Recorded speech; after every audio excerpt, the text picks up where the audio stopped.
So before we head into the beautiful, unbelievable, incredible Blue Wire Studios at the Wynn Las Vegas, a huge thank you to BetterHelp for sponsoring this video. So mental health is something that I feel like we still don't talk enough about. And I had been thinking about doing therapy for a long time.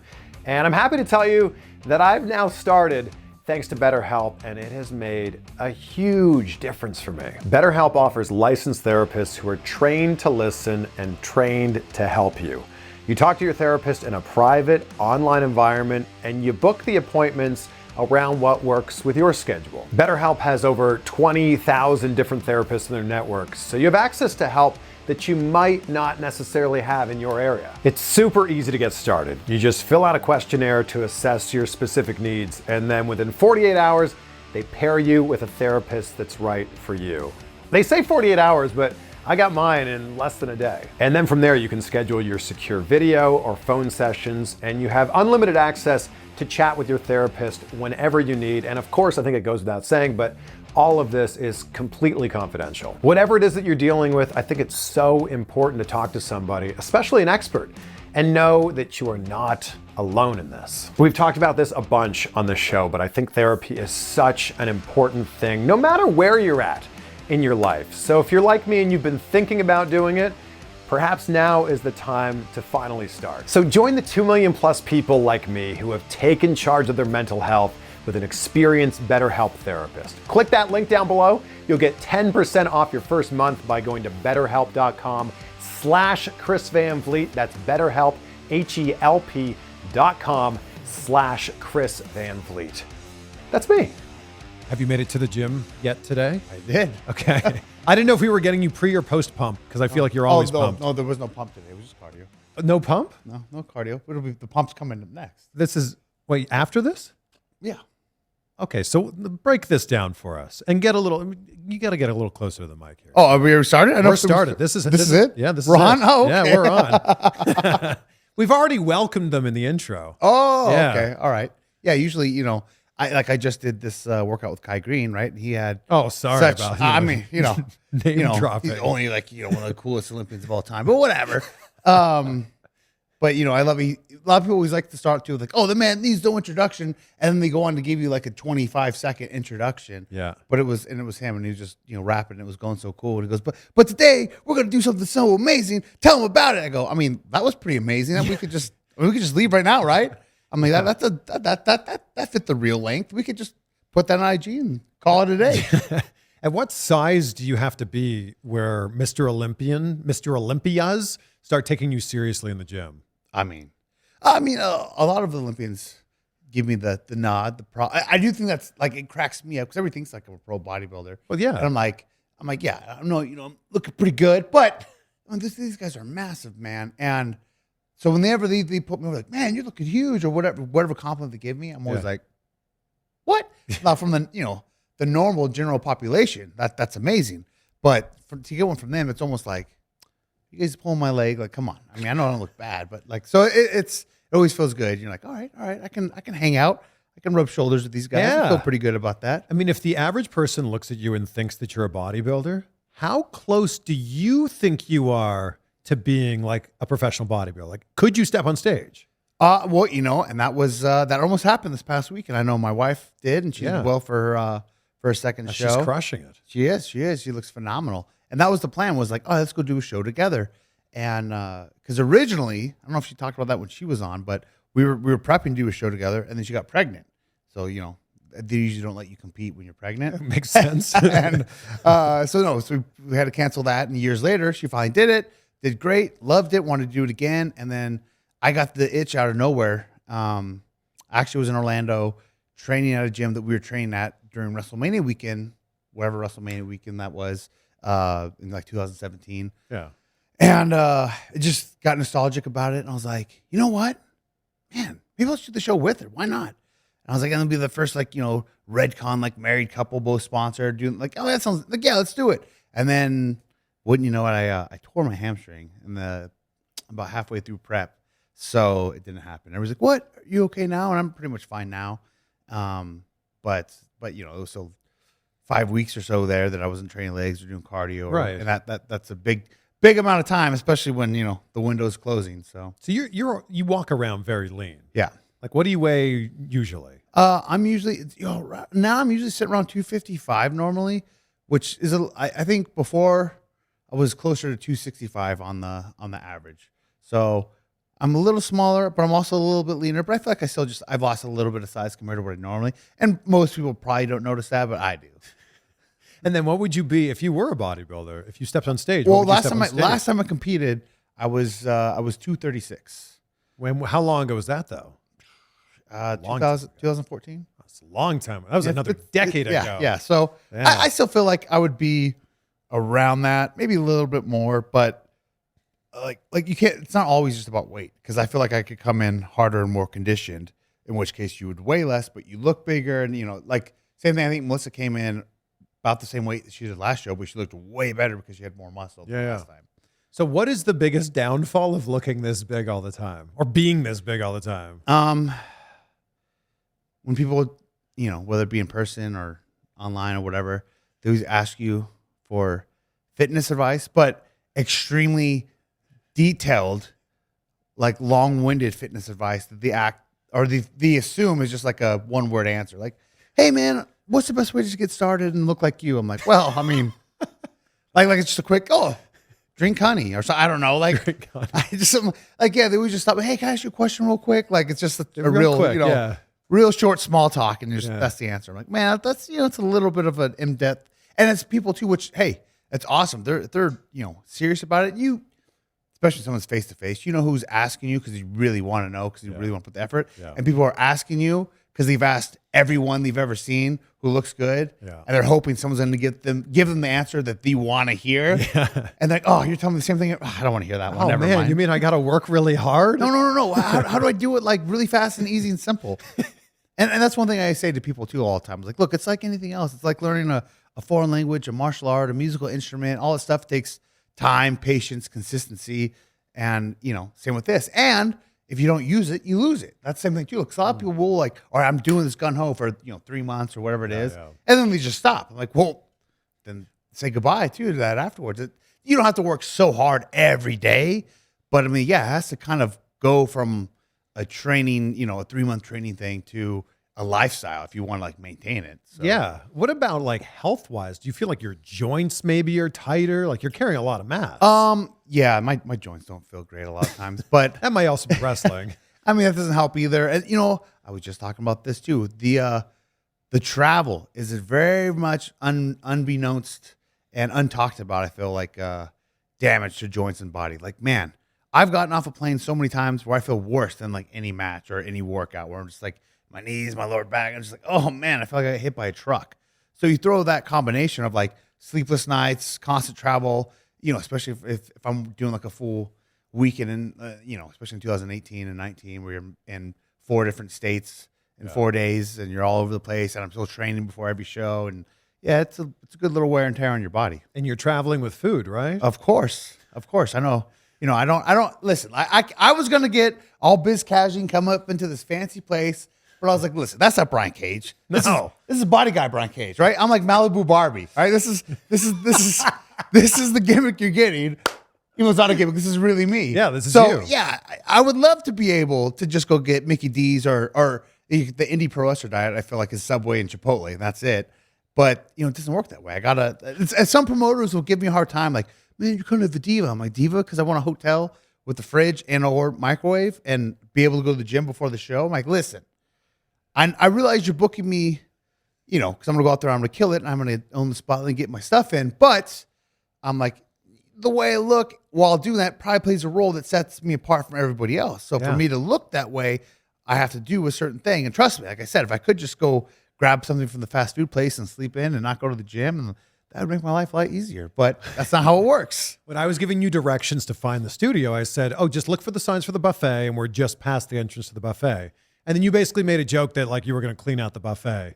I also kind of feel like somebody who has to eat as many calories as you, that's not really a joke. Oh, I mean, another reason why I wore the tank tops too was to kind of like flex on the buffet, give them a little. You don't want none of this.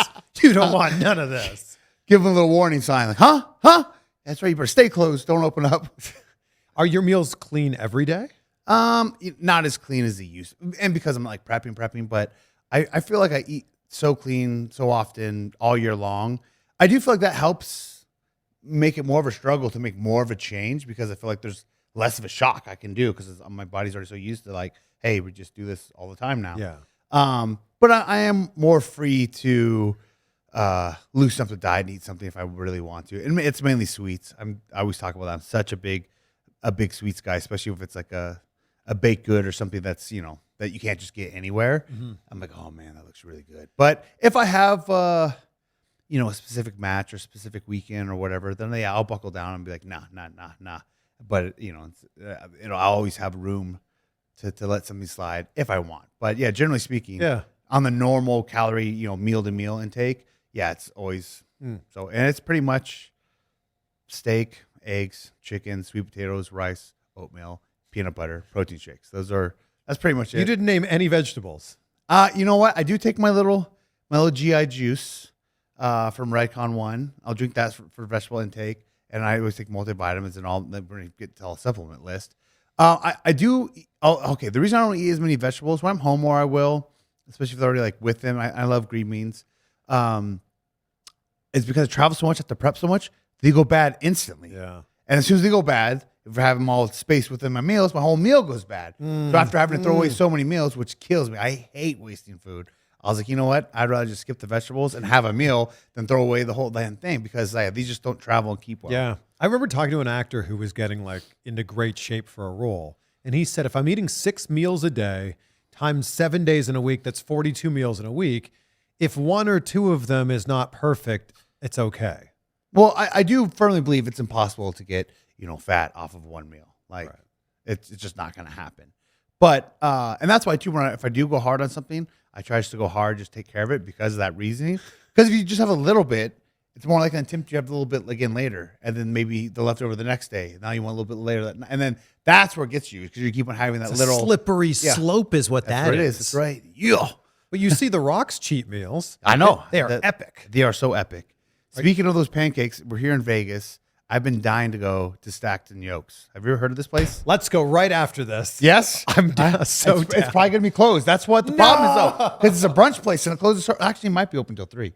Okay, we better but every time I try to go, quickly. it's always closed. Oh, but their pancakes look just like cakes. Like, they look so amazing. And they have some, like, decent, not as diabetic food that still looks great. Yeah. But, oh my goodness. I've been dying to go there. And we were going to go there post Melissa's show. And for how great she looked, I made a post about it too, because she wasn't talking about it. I wanted to talk about it to put her over that much more. Yeah. So peak week is like such an important week. Every little thing can have such a dramatic change in your body. And a lot of it's dialing in sodium and water, right? Okay. So, and everyone's got their own way, and I prepped her the whole time. So like I usually have you by 2 weeks out drinking up to 2 gallons, depending on male, female, and what class you're in, or whatever. Sure. That's the water loading, right? Yeah. So you want to water load. The point of water loading is you're taking so much water, your body's like, oh my goodness, we got to release this, got to keep it going because we don't need all this water. Yeah. So then you trick it. So then when you stop drinking water, it still thinks you're taking in that water, so it lets it go. Yeah. So you have the water loading. I cut off all sodium a few days out, and then and it changes depending on what class you're in and whatnot. There's a bunch of little variables, whether how much the carb load you, not this, that, whatever. Anyways, so that Sunday before the show, she got sick. She got a bad stomach bug. Oh wow. So now that she felt awful and didn't really eat that much Sunday, on Monday and Tuesday, she was just expelling everything from every which way all day long. Didn't go to the gym either day. Didn't eat anything. I mean, just terrible way to start your peak week. Yeah, that could really make things go downhill. Oh, absolutely. And then Wednesday, by the end of Wednesday, she was feeling a little bit better. She went to the gym. She really didn't eat anything that day. And then Thursday, I was like, okay, because I didn't want her. She was wanting to pull out the show, and I was like, all right, Thursday here. Look, I had to go do a couple different medical IVs to like rehydrate herself because now she's dehydrated from freaking everything else she was going through. I was like, let's try to get as much food back into you, go to the gym here. And then she was supposed to be off Thursday and Friday, like no training whatsoever. Like now we got to make up for everything. Yeah. So I had her do a little something Friday, full body workout and cardio on Thursday. Try to refeed her and rehydrate her before we basically dehydrate her again. And on top of that, something I don't have to worry about, thankfully. But she also ended up getting her period, which is also very uncommon usually too for a lot of competitors because you're usually so depleted and so malnourished or low in body fat that it doesn't always happen. So she just had a lot of things going against her, and still went out there and killed it. But a great coach. Oh, I do what I can. So you always post these throwback photos when you look like you were certainly a lot leaner, a lot skinnier. You look like you were in a boy band. When did you I was. You definitely could have been. When did you make the shift to become the machine that you are now? Well, I mean, funny enough, that actually was already in the process of being the shifting to being the machine, because as quote small as I was there, I was way smaller before that. So like everything's, when not just me, but I feel like when anyone sees anyone who's jacked or muscular, they're just always like that. Like I graduated 155 pounds from high school, and it took me forever to get, like it took me quite a few years to get to the boy band look that you saw. Which was what, like 200 pounds? I was, depends on which picture you're talking about, but yeah, I was probably in the low 200s. Like how much did you weigh when you made your wrestling debut? No, I was in the 200 pounds, but I was over 200 pounds, but I was sloppy. Okay. I was good in a shirt, not so good out of a shirt. And that's what everybody does too. Because you try to like do that bulk and just gain all the weight. Yeah. And then you cut it back down. It's a lot of rubber banding back and forth. But I mean, to get to like what I've basically been now for the last majority of my career, it probably took me a little over 10 years to really build up to about this size. And everyone thinks I was doing bodybuilding first. Like, no, I wrestled through and through. I just used to always joke, I'm not a bodybuilder trying to be a pro wrestler. I'm just a pro wrestler that happens to bodybuild. And I competed. I did 5 shows all throughout my wrestling career, and I wrestled every weekend throughout my entire prep. And then I would take the Friday and Saturday off of the show, obviously, because you have to. But then every Sunday after the show, I'd get up, do an hour of cardio, hit legs, because you don't train legs during peak week. And then I would fly or drive to my show and wrestle that night every single time. You're kind of a throwback to like how wrestling was in the 80s and 90s when it was big dudes who were, then wrestling. Well, and that wasn't even my plan. Everybody's like, oh, was it always your plan to get this big? Like, no, I wanted it just to be, jacked and shredded and look the part, because I realized, again, I said I graduated 155 pounds. I would back and wrestle with my friends, as a teenager, and I was bigger to them because they were 130. Yeah. But I was like, hey, this isn't going to be it, man. This is going to cut the mustard. So I had to switch stuff around, and it was never my intention to get this big, or didn't think it was possible. It just kind of eventually started happening. And I am more of a throwback in that regard, because yes, the body guys are definitely a dying breed now, but I feel like I am also a new breed in the fact that I'm definitely way more athletic and I guess just have more ability in the ring than a lot of the throwback bodybuilder type of wrestlers, for sure. Who were the body guys that you looked up to when you were growing up? I mean, obviously everyone got to love Scott Steiner, right? He's the man. I don't know if everybody knows how great your Scott Steiner impression is. Well, you know what? I even thought about that, but then after you do your workout video with Killer Cross and he drops that amazing Jesse Ventura. Wasn't it incredible? It was so good. I'm like, well, I don't even want to try to do any impression. There's going to be a lot of people that are just listening to this and they might not see you. So give us some Scott Steiner. You want some Scott Steiner? Huh? Some Scott Steiner. I don't remember. What did we do when this is my very first interview. Yeah. Our throwback interview in Florida. That's right. Yeah. You gave us the math. I did. Oh, I gave you it was the Lucha Underground one, the version of it. I saw somebody write up. I don't know. One of my favorite ones is when I loved it more so too when he like flubs words. Yeah. Like just like sound bites almost when he's like, "That's right, it's cause I'm a physical phenomenon." People was like, "What? What do you mean phenomenon, Scotty?" And it doesn't matter. Right? Yeah. Or I did that one with you too, when he's being interviewed by Borash, I think it was, and he's all, "Oh, I'll be the modifier." He's like, "You mean the meteor?" So shut up. Like, tell me what it is. There's a lot more explicit ones too that are good. And I got to team with him at Bar Wrestling, which was amazing. Amazing. And actually, what am I allowed to say on here or not? Well, you can say whatever you want. Okay. So that was the best because I came out with the chainmail hat, right, and the crown and the glasses and stuff. And since Melissa's the ring announcer, it worked out that much better. Yeah. I come out there, don't the big double buys and stuff, being Scotty. And as Melissa has the mic, because she's the ring announcer, I grabbed the mic from her, and I'm like, "You gonna suck my dick or what?" It's like, and a lot of people know that line from him, but the crowd came unglued for it. And I didn't feel so bad because it's my wife. It's like, all right, and it's a Scott Steiner line too. Yeah. And then somebody actually made an acronym of suck my dick, and they broke it down to being like this really lovey expression. I don't remember what it was. I have it posted somewhere on Instagram. I remember seeing that. It was hysterical though. It was Okay, so Scott Steiner's a body guy you looked up to. Yes. What about like? I mean, Triple H for sure as well.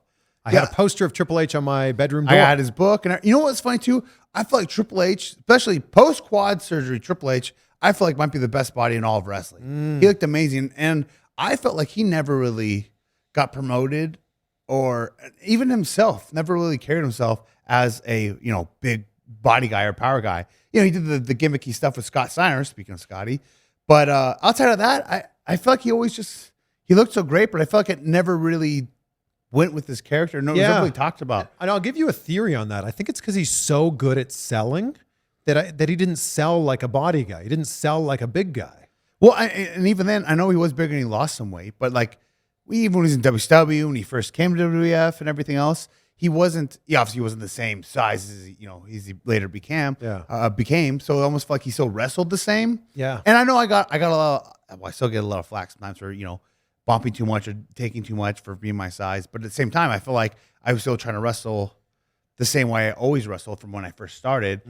And I would never, because I enjoy that type of wrestling. That's how I want to compete. And I would never see myself differently. But there's been a few matches of mine where I see it and I go, man, yeah, maybe that's look a little foolish. I'm a lot bigger than that guy. I don't know if that really makes that much sense. Well, I think a lot of people think you're 6'4" or 6'5". Yeah. And that's something too. It's like, I'm not short, but I'm definitely not tall. Yeah. And then, but I carry myself bigger, and because of my size, it makes it look like that's why I say I'm a body guy, not a big guy. There's a difference. There's a difference. Weight wise, it's still a super heavyweight. Yeah, but I feel like a big guy is more so for the tall guys, for a description, if you will. Yeah, big guys like Paul White. Or Kane. Well, that's like the biggest guy, but Great Khali. Like I would say like Lance, right? Lance, I think would be a big guy.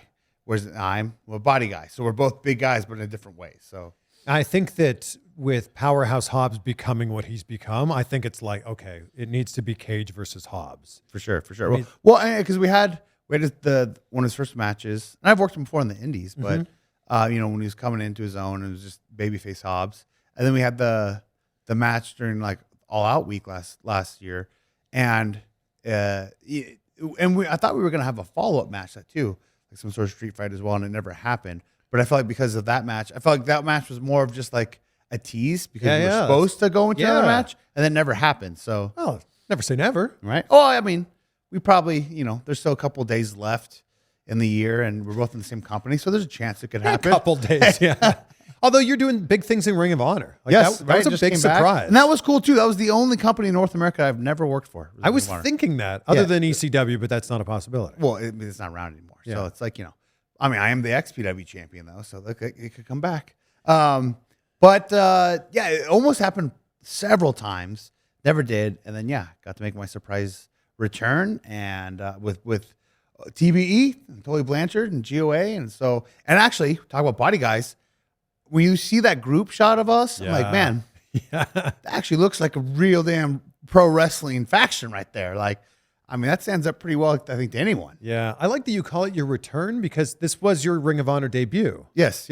Well, I guess return to, well, the fact that Tony Khan now owns both. Yeah. It is. I mean, it's a return because you're within that universe now, yes, I guess. Yeah, the universe. I like that. Yeah, I feel like universe is used even more now because of the multiverse and Marvel universe. Oh, yes. Yeah, well, and also like there's crossover with AEW and Impact and Ring of Honor. All the Forbidden Door stuff. Yeah. All of the Forbidden Doors. And now that Forbidden Door has been like just kicked right in now. Yeah, now it's just our backyard. That's right. And now it also feels like we'll be seeing you, I feel like we'll be seeing you in AEW sometime soon. I absolutely feel like you are correct. And I believe, I know there's a lot of talk and rumors about, Ring of Honor, what's next, what's going to happen. And there's some stuff I know, and there's a lot of stuff that I don't know. There's a lot of stuff that a lot of people don't know. But it does look like, hopefully we'll be doing both at the same time. Yeah. And I'll be part of both. I mean, I'm never one down to turn down work. I mean, that's why I also feel like I'm one of the most working AEW contracted guys as far as working on the independents and taking all this extra stuff, because I love this business. I love to go out there and have amazing matches, and that's usually what I do too. Like now, whenever I take an indie booking, it's not like to me an extra payday. It's like, no, I want an awesome, fun match I can go out there and shine And because that's my addiction, that's my high, that's my drug, if you will. Yeah. Like I want to get on the plane, stoked, can't wait to land and go kill this match. I don't want to get on the plane and go, oh, why did I take this booking? I should have just stayed home. Like, so that's why when people have asked me, I'm like, before anything, I'm like, who am I working? Like, what's the plan? What are we doing? Because it's not a match that I'm stoked on. I'm like, it's hard to say yes to it. But also, there's going to be a kid in that crowd who's going to see your build and be inspired by it, and then see you work in the ring and go, oh my God, I've never seen an AEW wrestler in person before. Now I want to go do this for a living. Sure. You know, and that's someone asked that too. And I was talking about that. I was like, you know, you never know like what fan or exactly kid, family, whatever, this is their only time, their first time, maybe only time to be able to see you or whomever in person, or and they traveled so far, or spent so much money, or waited so long in line, or whatever the sacrifice was to be able to make it there and see you. And so like, yeah, and that's why too I hate canceling on anything too if anything ever happens, because that's, you know, it may be a small thing in your life, but it's something big to them, and it's still. I stay pretty humble, pretty grounded on things, and you know whether it's regarding to indie shows or like a convention or expo. Yeah. Whenever you meet a fan and you see how much you touch them, it's always like still like shocking and almost disbelief to me. Like, really? I'm like, I'm just a wrestler, kid. Like, it's not that big of a deal. So it's pretty cool. And when you see that kind of, you know, magic happening. I don't know, you're a living, breathing action figure is what you are. You know what? Speaking of action figure, I have my own coming out, right? And let me say, I have to. I mean, I'm stoked. I have to complain a little bit because now I feel like, let me put myself over first. I feel like I'm the only guy, one of, if not the most, looking guy in the AEW roster that looks like an action figure. But I'm the only guy with his action figure that I think actually looks better than his action figure when it comes to looking like an action figure. You look better than the action figures, what you're saying. Oh, absolutely. Absolutely. And you know what? Even my son, who is not a big fan of wrestling, not a big fan of working out and stuff, even saw it. He goes, Dad, why is your action figure way smaller than you? I go, look, come on, if he's complaining about it. Who was the person for you that you lined up to see when you were a kid?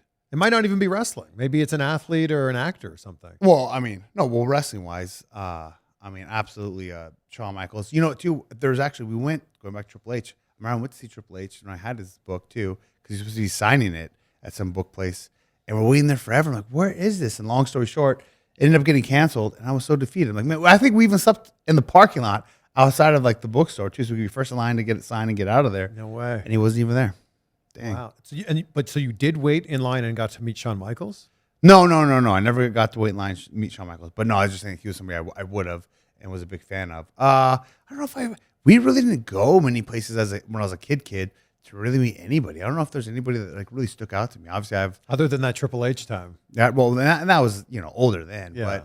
But we were pretty broke growing up, so I didn't really do a whole lot of anything. I didn't go to my first live wrestling event till probably late into my high school years. I think it was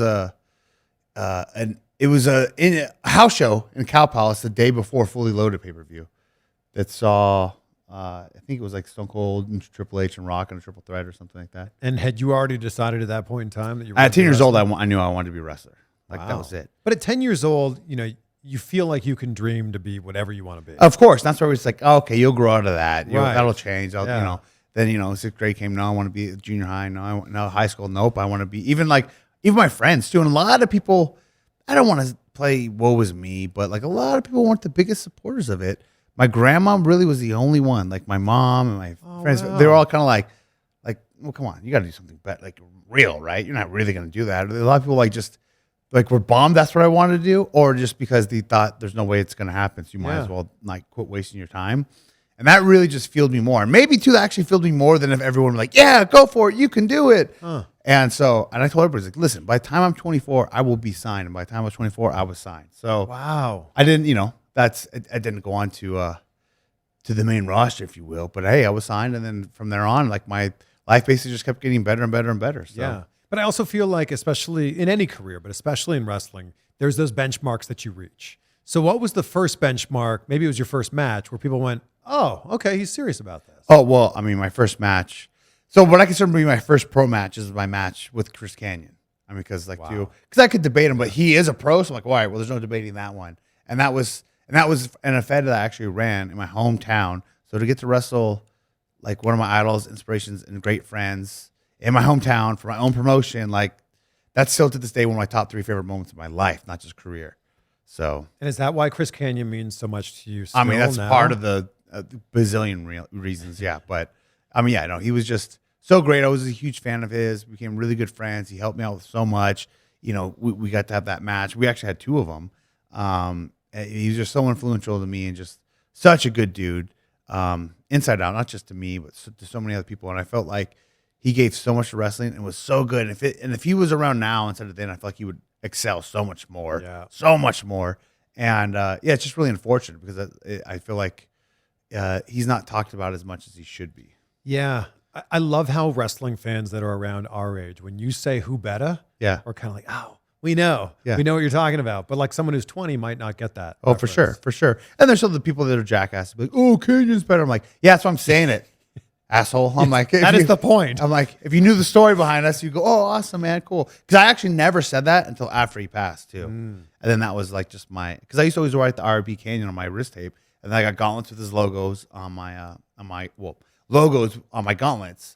Afterwards, and then I started the Who Better shortly after that. To pay tribute to him. Exactly. Yeah. So what does he mean to you now? Like now that he's not with us anymore, what does he mean to you? I mean, just all the same that nothing's changed. Yeah. He means just as much now. And I wish he was here, like I said, because I feel like he would still be part of wrestling in a bigger way. Yeah. I definitely feel like he could do a lot in AEW. And there is like a mentor, you know, like almost like, I might look at him as a fatherly figure because I feel like we're more friends, but there's like that mentorship where I would love to see him see where I've, you know, gone myself. So, yeah. Okay. So that's a big benchmark. Your first match with him, your debut, obviously, of first pro wrestling match, then you wrestle him.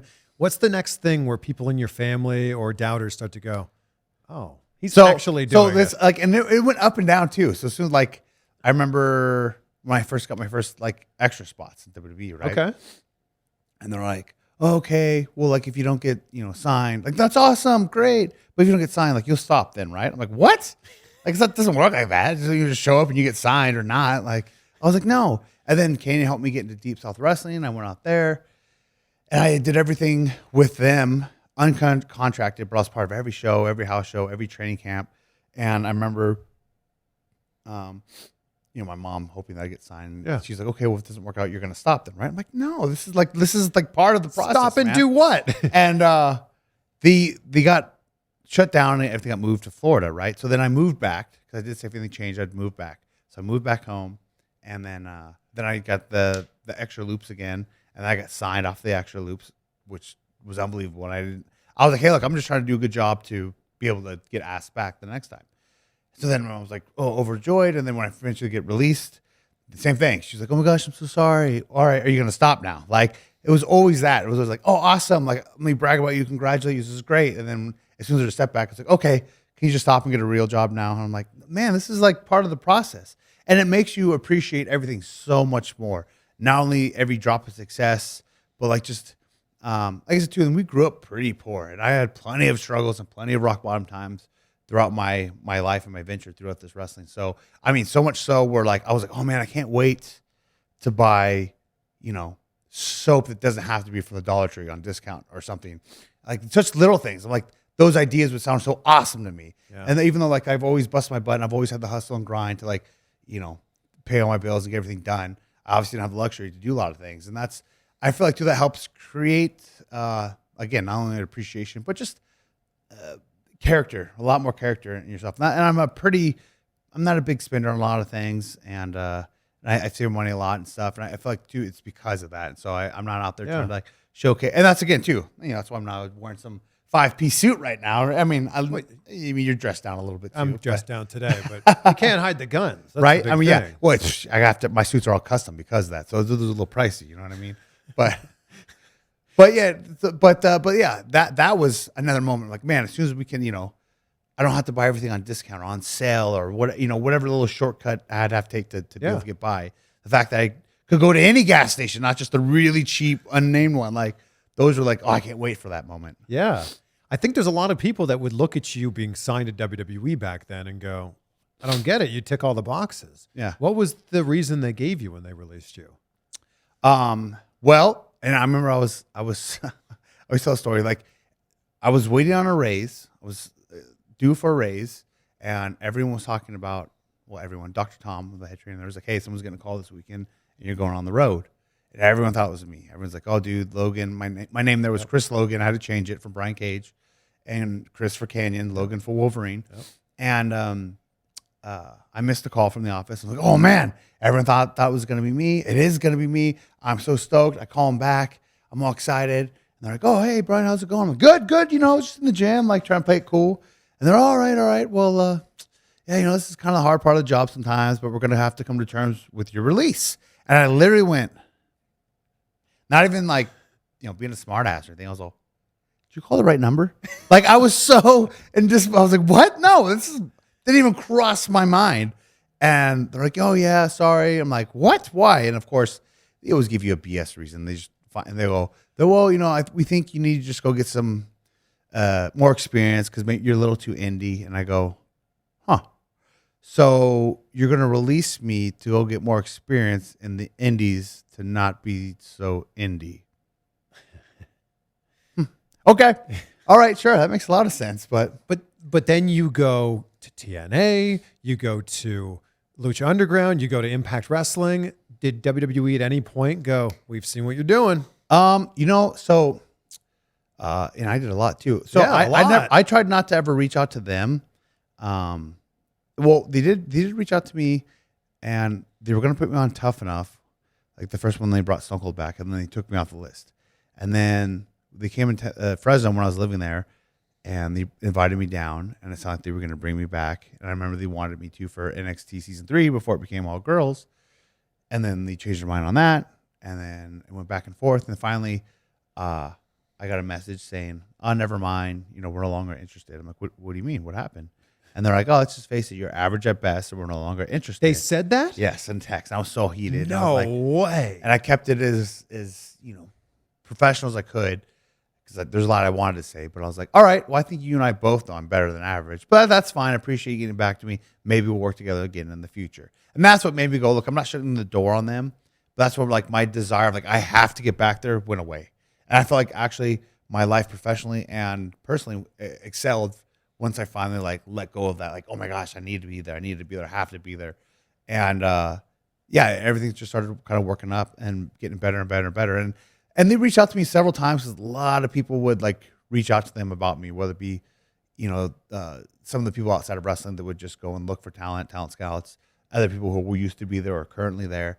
And they talked to me a lot of times about trying to bring me in for a tryout, and they would never happen, and it almost happened. And then when it finally was going to happen, I actually turned it down because I just signed with AAA and Lucha Underground. Yeah. And it was kind of cool, too, to be on the offense there. Very rarely on the offense. I was like, you know what? It's okay.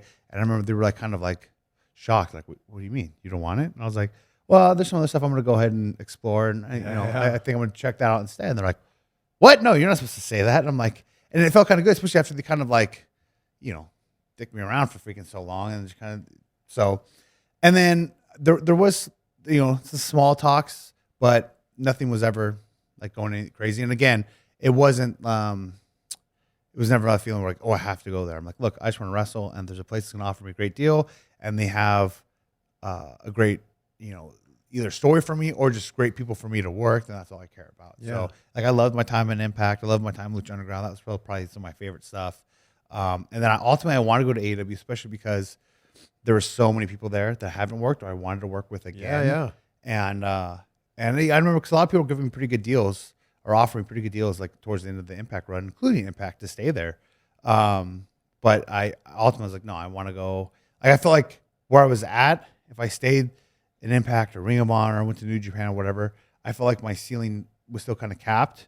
Where I feel like for me to go to AEW was the only way to kind of try to get above the ceiling that I was currently at. Do you have any fans that look at your last few matches in Impact and go, oh, I can't believe you put Tessa over? Are there still fans that say that? There's still people that try to like, oh, you got beat by... First of all, they track like I got beat by Tessa all the time. Like, listen, I beat Tessa every time.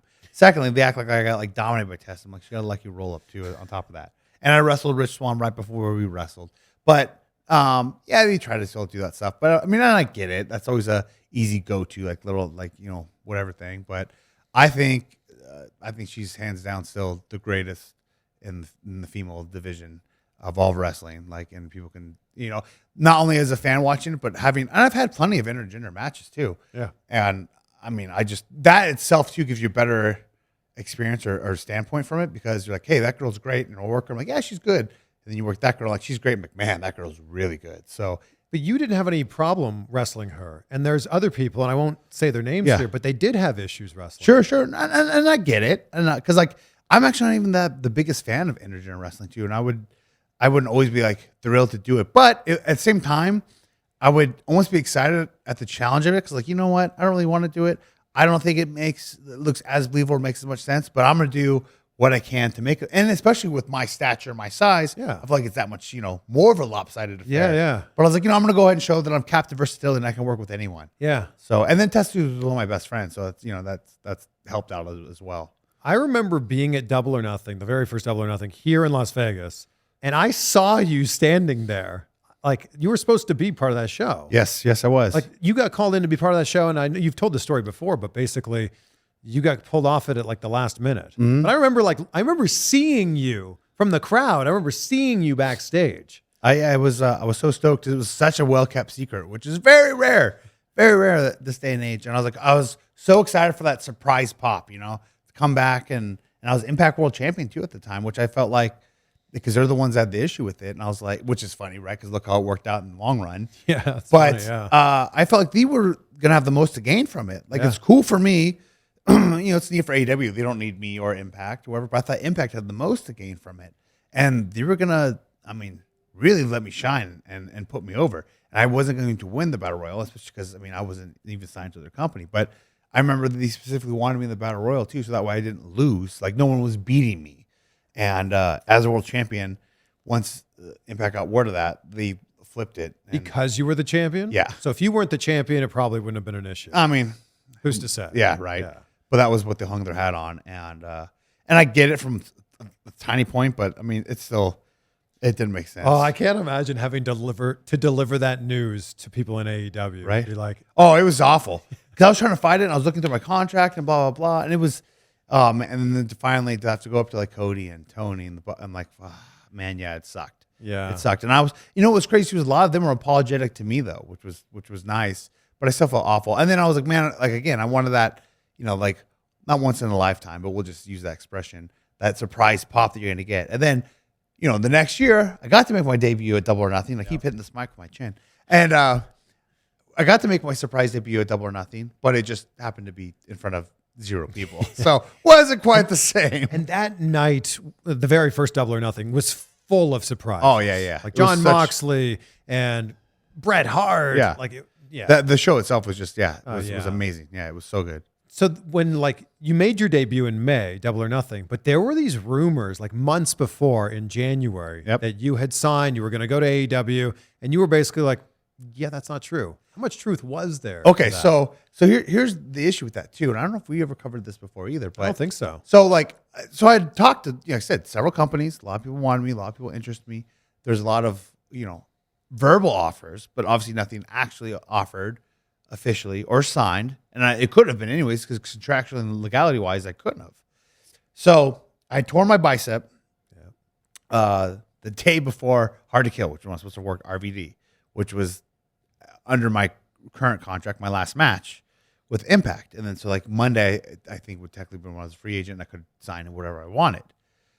So now, and I was already decided okay, I'm probably going to go with AEW and go here, kill this weekend, whatever. Tear the bicep. I'm like, no. And Impact Wrestling was supposed to hand me a contract in person at the, an updated one from what they just already tried to offer me. They're we're going to offer you another one, in person, for you to take it home and look at, and you can sign or whatever. So I was like, okay.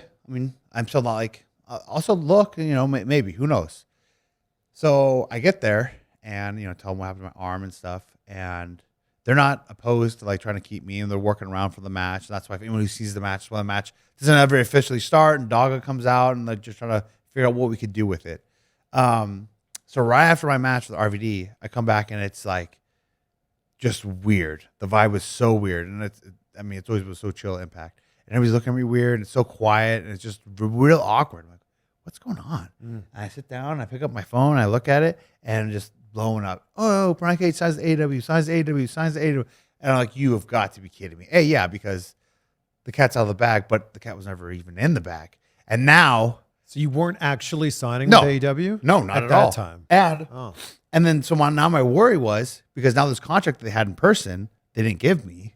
And they're like, oh, we'll just email it you later. Because now my fear was, I was like, okay, if Impact still wants to sign me, because now I'm injured, right? So now I'm like damaged goods. If Impact still wants to sign me, maybe AEW will still want to sign me, because if they don't, then I'll sign back with Impact. I'm like, well, that'll be cool. But it's like now, Impact thinks to sign with AEW. Now they're probably pissed off. I don't know if they're going to try to do any legal actions. Now maybe they don't want to sign me now because I'm hurt and they think I did that. But I really didn't sign with AEW. And now that I'm hurt, maybe AEW is not going to sign me either. So now I'm thinking like, great. Now I'm just nowhere without a job and injured because some freaking dirt sheet wants to get some clickbait. So yeah, I was furious. Who leaked this? I don't know. And that's why when I was going hard, it was like, oh, you're just trying to ruin the surprise. Like, no, you guys are literally ruining my livelihood right now because you guys want your little freaking 5,000 hits. Like, and that's why the same thing. Melissa went on hard. Like, yeah, I was furious. But luckily enough, Impact still actually did end up sending an offer to me. And Tony reached out to me as well. I told him, like, yeah, this is what happened, the injury. And he's like, don't worry. I'm sure you're probably worried we're going to, rescind any offer or whatever. He goes, but we still want you here. I still have faith in you. And they even offered to have me go see his doctor to do the surgery. But with certain tendon injuries, you have to get them repaired within X amount of time or it's too late. So, but no, yeah, I was always super thankful for him and how well he handled it. I mean, as well as Impact too, that they were so willing to keep me on board and pay me while I was going to be out. So, I mean, kudos to both of those companies. And there's going to be a lot of people that think that you leaked that news. I'm sure you've heard that all the time. Yeah, sure. I'm like, no. I was like, and even then, because there was nothing for me to leak either, because I hadn't signed anywhere. Now there is obviously multiple friends close to me that I had said stuff to, like, oh, talked about different options. Now, did they say something to somebody? I don't know. I mean, of course, anybody I asked, they said no, because they're gonna say no. So, well, look, it's all worked out for you. I mean, yeah, it did. And what are your sights now set on the Ring of Honor World Championship? You know what? I don't know. I don't know what my sights would be. Or is it on the AEW Championship? Realistically, I mean, I always say too, if you're not in this business to be, the champion, to be number one, then I don't know what you're doing. Yeah. But right now, I think more than any title, I just want to get back in there and just have amazing matches with a lot of amazing talent that I haven't worked. Yeah. Like, who haven't you worked yet that you can't wait to work? Oh my gosh, there's so many. There's so many. Like, I think there's like 20 names that I wrote down that I wanted to work with. You actually wrote them down. And I love this. And I've worked with one of them. So like there's a plethora of names. Who have you worked with? Huh? Who have you worked with? Okay, so the one match that I asked for, and his name wasn't wrote down yet. The one match I kept asking for just because I wanted a match that was more of like a cage-like match was Matt Sydal. And they gave me that on Dynamite, right? Then I got to work with Paige, which was unexpected, and I loved that match that we had at Double or Nothing. And those were the only two that I was like, I feel like our cage-like matches, Brian Cage matches. Yeah. That felt like that's what I want. And I feel like that's what I was getting everywhere else and being able to showcase what I can do. Now, the cinematic match was a nice, huge bonus. It's a different style of match, but I do feel like that's like the best cinematic match. What even if I wasn't in that match, it was so fun. Like, because it actually looked like a movie. That's why I feel like a cinematic match should be a movie, not still look like a live sporting event, like filmed differently. But I mean, obviously, everybody wants, same with me, the match with Kenny Omega. I love to work with Pac. I mean, now that we have Bryan Danielson there, I think he's been like the MVP. He's been killing it every time he's been out there. Even a throwback to the Lucha Underground. I'd love to work with both Lucha Brothers and Helico and Jack Evans.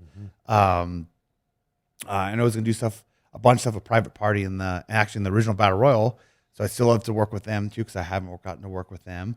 Jungle Boy would be great. All the big guys, especially the ones that go, Wardlow, Luchasaurus, Mean Lance, were teased so long. I would love to do something with Miro. You and Wardlow makes a lot of sense. I mean, there's so many matches. I mean, obviously, if I get back on the face bandwagon, I feel like MJF and I could do some fun stuff. I'd love to have another shot at Paige and Moxley. You've named half the roster. Right? It's amazing. Adam Cole is there now too. He's great. I've worked Adam Cole singles and tag. I've never worked Kyle O'Reilly in singles before.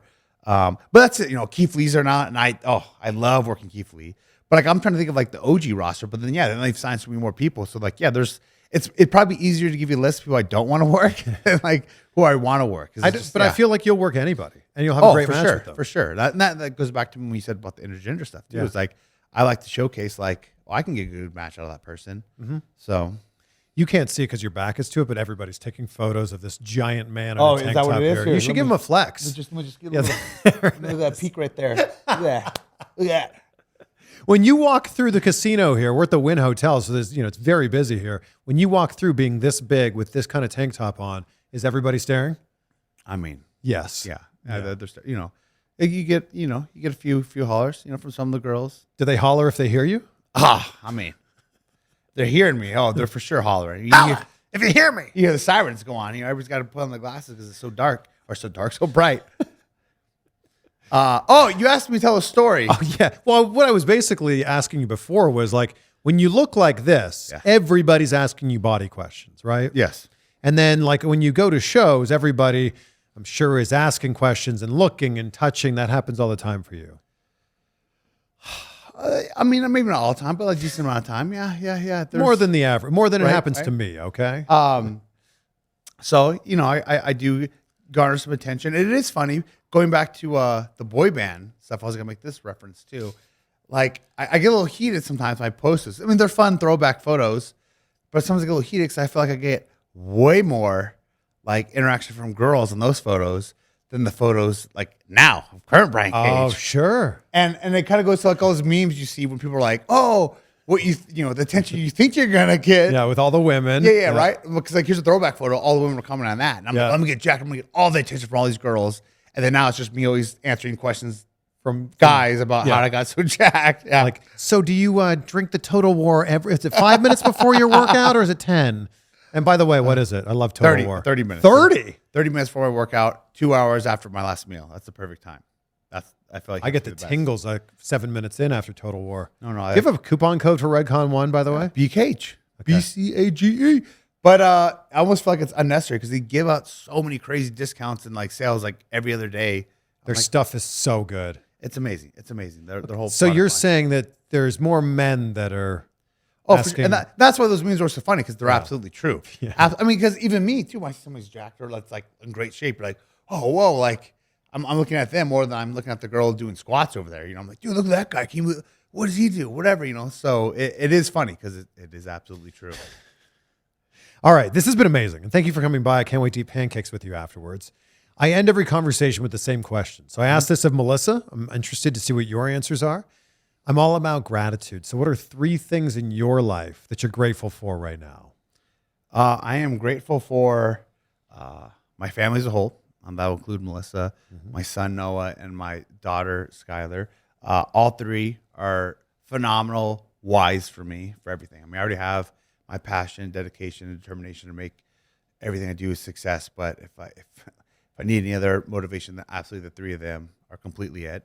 I'm grateful for actually later today after I gym. That's the reason I wore this. After I gym. I like For that the it's a second time verb today, for you. right? Or it was from Carlito, a line I stole. After I get bodied, when we getting bodied. What time are we getting bodied? We were supposed to get bodied tomorrow. This guy and I, and he chickened out. I'm throwing one under the bus. My incredible camera guy, Zeus, couldn't make it. So May 5th, Cinco de Mayo. Let me tell you what. Let me shoot on somebody else. This ain't gonna be no killer cross workout, right? This is gonna be a real deal. I mean, come on. What body part do you want Come to on. do? It doesn't matter. You Well, pick it. well, You're we're gonna gonna have regret to- it. we're You gonna- pick, you regret. Dealer's choice. Oh, no. We're going to have to plan it out in advance because I can't be like, oh, we're doing arms. And you're like, oh, damn. That I is did a real arms body guy yesterday. stuff. I know. Like, Yeah. that is funny because everybody's asking me when they're working out me, what are we going to train? Like, what, are you going to train? And so many times I'm like, all right, we're going to do chest. And like, the people I'm working out with are like, I just did chest yesterday, but I guess I'll just do it again today. We're going to plan this out in advance. Okay. Okay. We'll figure that out. Okay. right. So you're grateful for the gym? Was that what number 2 was? I was grateful for the gym. I would say, after I gym, no, what I'm grateful for. Actually, Melissa and I are going to sign papers to close on our house. Oh, congratulations. Today, so I'm very Oh, grateful that's for that, amazing. yes. You could probably buy a mansion here in Nevada for Well, what you could have bought in I mean, LA. No, when you yeah, lived there. we do have a really nice place I'm really proud of. But also, if we would have bought it like, I don't know, I mean, as short as 4 years ago, it probably would have been Oh, of course. a quarter of what we bought it for. I'm like, yeah, geez. Well, congrats. That's amazing. Thank you.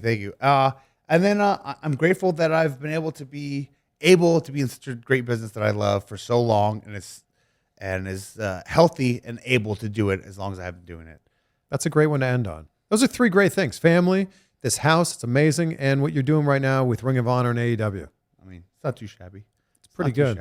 Pretty shabless, I'd say. Right? I do some stacks and yokes, and then we're golden. Can I get a hit of pre-workout?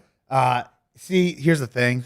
I always. Oh, you pre-mix them? You know it. I have everything all weighed out. You're like a magician here with your bag of tricks. First of all, I'm actually a little disappointed because put that out here. Let me see. But I'm disappointed because it's always my 6-pack bag, and the reason why it's this bag is because I'm actually going to LVAC. Normally I'd be going to Dragon's Lair, but I'm going to LVAC, and they don't let the bigger bags in there, which is the reason why I do not like that, Jim. If I show this, Cardillo weight belt is going to be very upset. Oh, you don't like this? No, I like it, but it's not Cardillo. Well, but it is sweet custom one. Come on, very good. And what is nice about this? They will make you a custom one if you want. Oh yeah, absolutely. I've had this custom bad boy great. for I think 10 years now. That looks great. It's real alligator too. Oh yeah, so this is the point of the bag. This was I see. You got all the powders in there. So it's already all mixed up, measured out to my liking. And then straps. Oh my gosh, this is why you're so gigantic. This is just the backup bag too. There's nothing. And then the 6-pack. I have multiple 6-pack bags for different days too. So it's like being Batman, man. What do you got to call be it? prepared. 6-pack bag? Huh? A six-pack? Oh, like yeah. Normal people would put beer in there. That's what you're saying. No, my normal lunch bags, my 6-pack bags. You ever heard that? I'm even on the team with them now because I've been such a long advocate of them. I see what you're saying. Yeah, that's my normal. That's my normal bag. I always have. Whenever you see me, I always have the black strap food bag. That's my 6-pack bag. Yeah, and a fanny pack, which you aren't wearing right now. Yeah, right. Those are my Batman utility belts. That's why I'm always prepared for any villain that steps on the streets. Well, we won't hold you up anymore from getting even more swole than you are right now. Well, I have from last meal. I have about 20 minutes left before I have to take my pre-workout. So, but I understand. Brian Cage, always a pleasure. Yes, it is. It is. So we're still going to do the workout too. Yeah. Then, huh? Yeah, that's happening. So that's technically like our 4th one then, right? Yeah, we'll talk while we do it, but yeah, we'll work out. Has there been anybody else you've interviewed 4 times? Well, I mean, I've interviewed The Rock 9 times. Not that I'm counting or anything. Yeah, but he doesn't count. Dolph Ziggler probably 15 times. Okay, all right. Yeah. How many times have you interviewed Dolph's brother? Only once. Yeah, only once. He came to my house for that. Did he? Yeah. Brian Cage. Thank you so much. No worries, man. Thank you. Wait, have you had The Rock's pancakes? No, I'd like to. Interview 9 times and give you one pancake. No pancakes. Damn.